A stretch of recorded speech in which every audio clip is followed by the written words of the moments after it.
Assalamualaikum warahmatullahi wabarakatuh. Kami dari kelompok 8 Imunologi akan mempresentasikan hasil diskusi kami mengenai mekanisme patogen menghindari respon imun. Anggota kami terdiri dari yang pertama Rani Sulastri, NPM 38,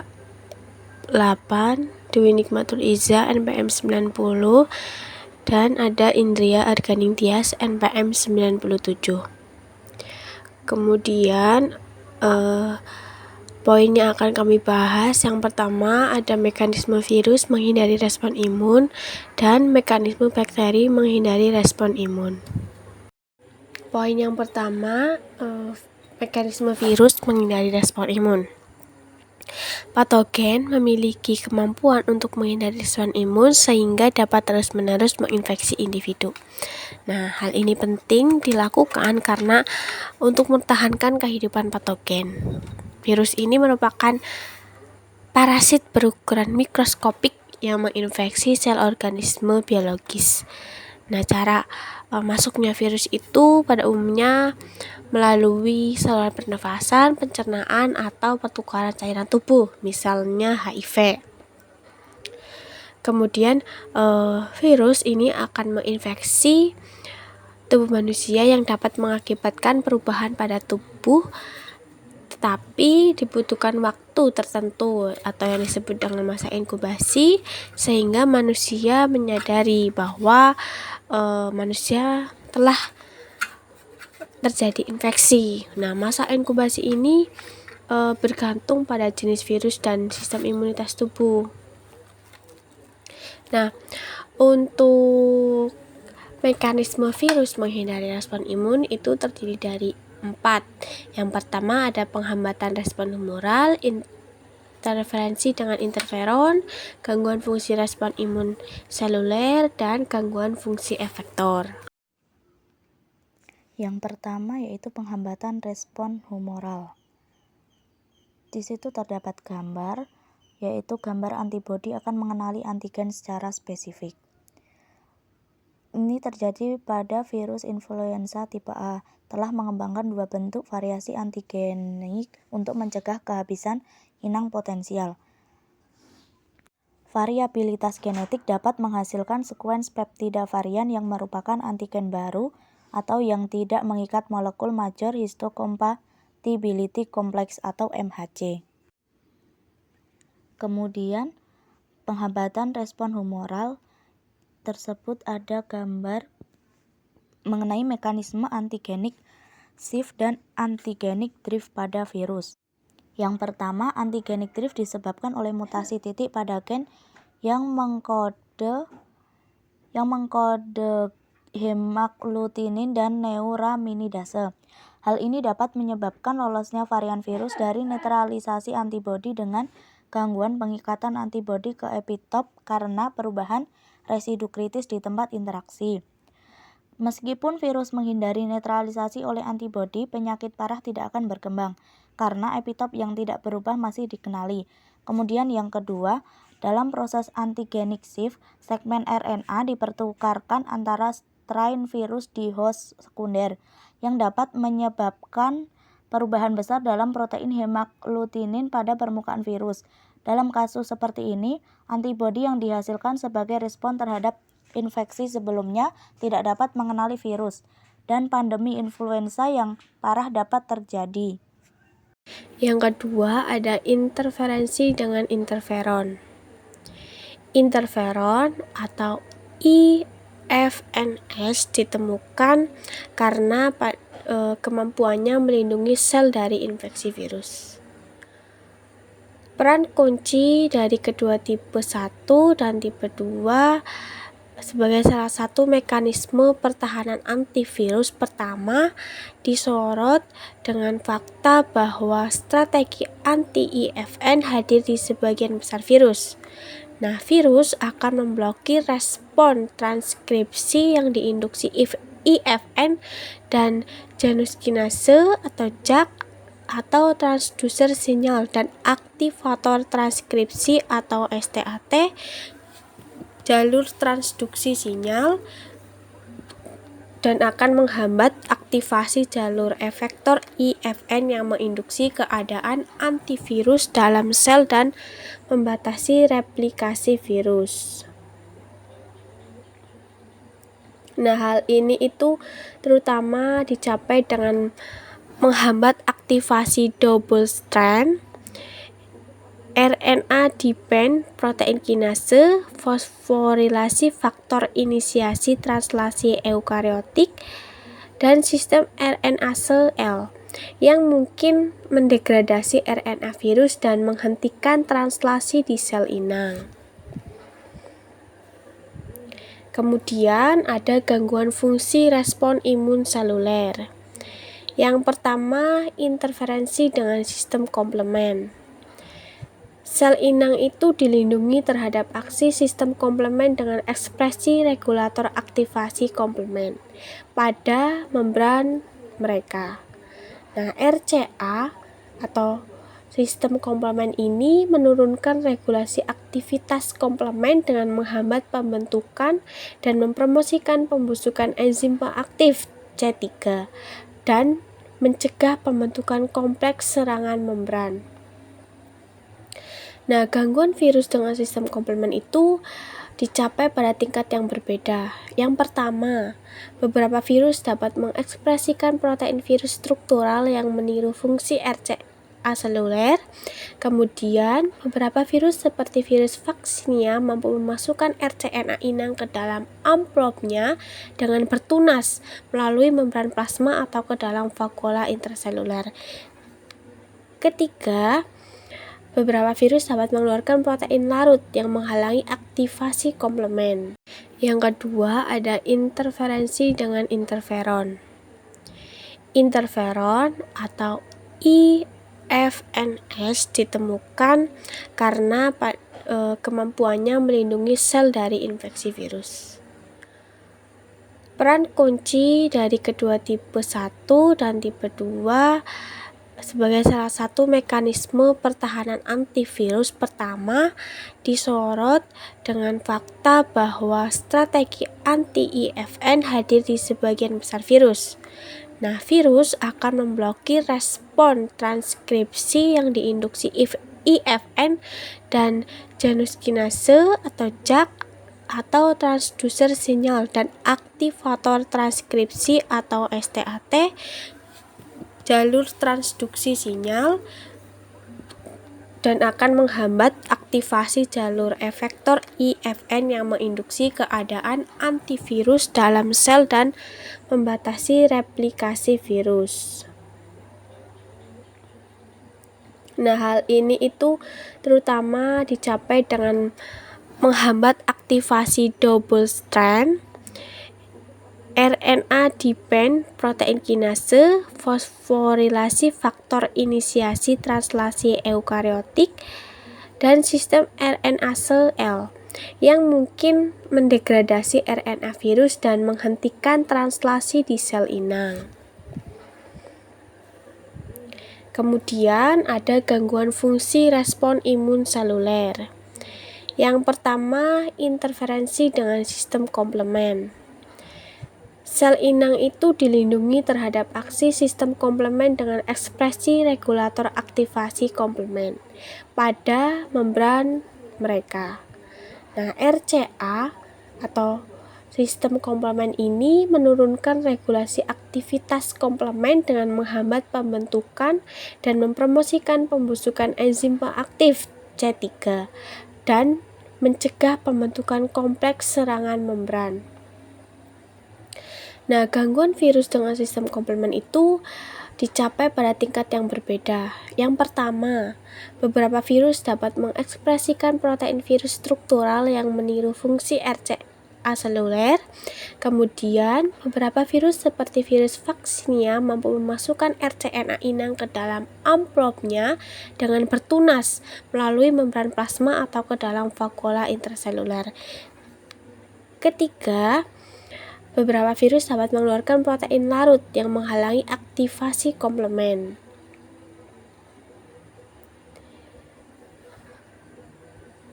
Kemudian ada gangguan virus dengan sistem komplement dapat dicapai pada tingkat yang berbeda. Baik, setelah tadi sudah mempelajari tentang mekanisme virus dalam menghindari respon imun, selanjutnya ada mekanisme bakteri dalam menghindari respon imun.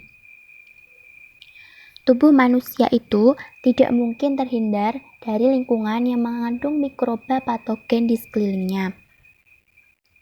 Mikroba tersebut dapat menimbulkan penyakit infeksi pada manusia. Mikroba patogen yang ada bersifat poligenik dan kompleks. Oleh karena itu, respon imun tubuh terhadap berbagai macam mikroba patogen juga berbeda. Umumnya, gambaran biologik spesifik mikroba menentukan mekanisme imun mana yang berperan untuk proteksi. Begitu juga respon imun terhadap bakteri, khususnya pada bakteri ekstraseluler maupun bakteri intraseluler, mempunyai karakteristik tertentu pula. Nah, yang pertama akan kita pelajari mengenai infeksi bakteri ekstraseluler. Bakteri ekstraseluler sendiri adalah bakteri yang dapat bereplikasi di luar sel, di dalam sirkulasi, di jaringan ikat ekstraseluler, dan di berbagai jaringan lain. Yang pertama yang akan kita bahas yaitu mengenai strategi pertahanan bakteri. Bakteri ekstraseluler itu biasanya mudah dihancurkan oleh sel fagosit. Namun, ada beberapa bakteri yang tidak dapat dihancurkan oleh sel fagosit karena adanya sintesis kapsul antifagosit atau yang disebut outer kapsul. Beberapa bakteri juga dapat mempercepat pemecahan komplement melalui aksi produk mikrobial yang mengikat atau menghambat kerja regulator aktivasi komplement.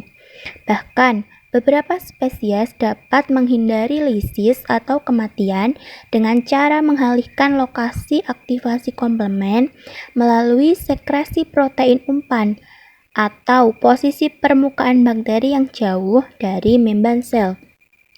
Nah, keadaan sistem imun yang dapat menyebabkan bakteri ekstraseluler sulit dihancurkan adalah gangguan pada mekanisme fagositik karena defisiensi sel fagositik atau disebut neutropenia dan kualitas respon imun yang kurang atau disebut penyakit granulomatosa kronik. Selanjutnya, ada imunitas alamiah terhadap bakteri ekstraseluler. Respon imun alamiah terhadap bakteri ekstraseluler, terutama melalui mekanisme fagosit, adalah neutrofil, monosit, serta makrofag jaringan. Resistensi bakteri terhadap fagositosis dan penghancuran dalam makrofag menunjukkan adanya virulensi bakteri. Aktivitas komplement tanpa adanya antibodi ini juga memegang peranan penting dalam eliminasi bakteri ekstraseluler. LPS atau lipopolisakarida dalam dinding bakteri gram negatif dapat mengaktifasi komplement jalur alternatif tanpa adanya antibodi. Nah, salah satu hasil aktivasi komplement ini yaitu C3b yang mempunyai efek oposinasi bakteri serta meningkatkan fagositosis. Selanjutnya, ada imunitas spesifik terhadap bakteri ekstraseluler. Kekebalan humoral mempunyai peran penting dalam respon kekebalan spesifik terhadap bakteri ekstraseluler. Lipopolisakarida merupakan komponen yang paling imunogenik dari dinding sel atau kapsul mikroorganisme serta merupakan antigen yang thymus independen. Nah, di sini sel yang berperan dalam imunitas spesifik ada limfosit B, limfosit T, sel TCD4, IgM, dan IgG. Dalam mekanismenya ada 3 efektor yang dirangsang oleh IgG maupun IgM serta antigen permukaan bakteri. Yang pertama, ada opsonisasi. Opsonisasi sendiri adalah pelapisan antigen oleh antibodi, komplement, fibronektin, yang berfungsi untuk memudahkan fagositosis. Nah, opsonisasi ini umumnya ada dua, yaitu opsonisasi yang tidak tergantung antibodi dan yang ditingkatkan oleh antibodi. Nah, proses penilaian bakteri oleh fagosit ini diawali dengan pembentukan tonjolan pseudopodia yang berbentuk kantung fagosom untuk mengelilingi bakteri, sehingga bakteri akan terperangkap di dalamnya. Nah, selanjutnya ada partikel granular yang di dalam lifosom akan mengeluarkan berbagai enzim dan protein untuk merusak dan menghancurkan bakteri tersebut. Selanjutnya, yang kedua ada netralisasi. Netralisasi sendiri adalah toksin bakteri oleh IgM maupun IgG untuk mencegah penempelan terhadap sel target serta meningkatkan fagositosis untuk eliminasi toksin tersebut. Nah, yang ketiga ada sistem imun sekretory. Pada permukaan mukosa usus mempunyai mekanisme pertahanan spesifik antigen dan non-spesifik. Nah, mekanisme non-spesifik ini terdiri dari peptida antimikrobial yang diproduksi oleh neutrofil, makrofag, dan epitel mukosa. Kemudian ada infeksi bakteri intraseluler. Bakteri intraseluler terbagi atas dua jenis, yaitu bakteri intraseluler fakultatif dan bakteri intraseluler obligat. Bakteri intraseluler fakultatif adalah bakteri yang mudah difagositosis tetapi tidak dapat dihancurkan oleh sistem fagositosis. Bakteri intraseluler obligat adalah bakteri yang hanya dapat hidup dan berkembang biak di dalam sel hospes. Yang pertama, strategi pertahanan bakteri. Masuknya bakteri dimulai dengan ambilan fagosit setelah bakteri mengalami opsonisasi. Namun, setelah di dalam makrofag, bakteri tersebut melakukan perubahan mekanisme pertahanan. Bakteri intraseluler memiliki kemampuan mempertahankan diri melalui 3 mekanisme, yaitu yang pertama hambatan fusi lisosom pada vakuola yang berisi bakteri. Yang kedua, lipid mikrobakterial seperti lipoarabinomanan menghalangi pembentukan ROI, seperti anion superoksida. Kemudian yang ketiga, menghindari perangkap fagosom dengan menggunakan lisin. Yang kedua, ada imunitas alamiah terhadap bakteri intraseluler. Mekanisme terpenting imunitas alamiah terhadap mikroorganisme intraseluler adalah fagositosis. Akan tetapi, bakteri patogen intraseluler relatif resisten terhadap degradasi dalam sel fagosit mononuklear. Oleh karena itu, mekanisme kekebalan alamiah ini tidak efektif dalam mencegah penyebaran infeksi sehingga sering menjadi kronik dan eksaserbasi yang sulit diberantas. Kemudian yang ketiga ada respon imun spesifik terhadap bakteri intraseluler. Respon imun spesifik terhadap bakteri intraseluler terutama diperankan oleh sel mediated immunity atau CMI. Mekanisme imunitas ini diperankan oleh sel limfosit T, tetapi fungsi efektornya untuk eliminasi bakteri diperankan oleh makrofag yang diaktifasi oleh sitokinin, kemudian diproduksi oleh sel T, terutama interferon A atau IVNA. Respon imun ini analog dengan reaksi hipersensitivitas tipe lambat. Antigen protein intraseluler merupakan stimulus kuat sel limfosit T. Beberapa dinding sel bakteri mengaktifasi makrofag secara langsung sehingga mempunyai fungsi sebagai adjuvan. Kemudian yang terakhir ada tabel mekanisme bakteri ekstraseluler dan bakteri intraseluler dalam menghindari efektor imun beserta contohnya. Yang pertama, bakteri ekstraseluler.